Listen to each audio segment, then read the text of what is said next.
Glasbeni okus je povsem individualen.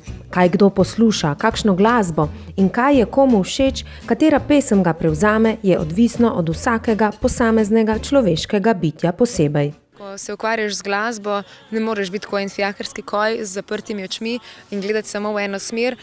Dobro je, da poznaš čim več žanrov, dobro je, da poznaš, da poslušaš čim širši krog glasbe. Celo strokovnjaki so se dotaknili tega področja in trdijo, da je moč najti povezavo med najljubšo glasbo in določenimi osebnostnimi lastnostmi. Jaz poslušam vse vrste glasbe, samo da mi je komad všeč. Zdaj lahko je death metal, lahko je narodna, lahko je pop, lahko je karkoli. Zdaj, če meni naroden komad ni všeč, ga tudi ne poslušam, priznam. Osebe, ki jim je bolj všeč kompleksna in resna glasba, so menda bolj odprte za nova doživetja in imajo večjo potrebo po intelektualnih dražljajih.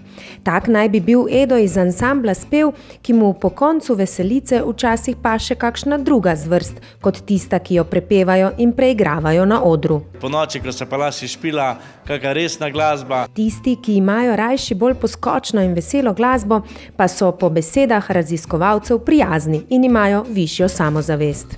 Kar po pravici povejo, da meni se zdi, da je edini v ansamblu, ko sem pa čisti narodnjak. Sam narodno sem skozi poslušal, tako da drugače pa ja, dalmatinske, kaj takega, to dvoje še kolikor tukaj zastopim. Ponavadi pa se človek ne zapiči striktno samo v eno zvrst glasbe.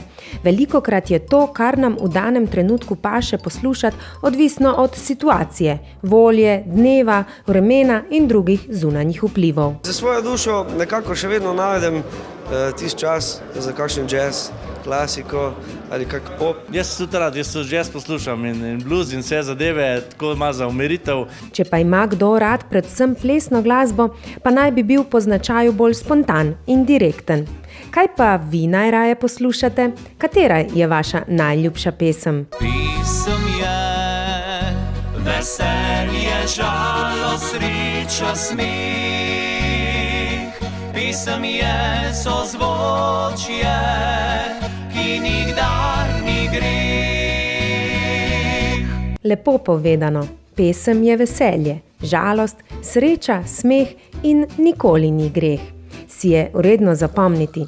Vredno pa si je zapomniti tudi zanimivo dejstvo, da naj bi izvajalec, ki ga najraje poslušate, določal tudi to, kako hitro boste z nekom skočili v posteljo.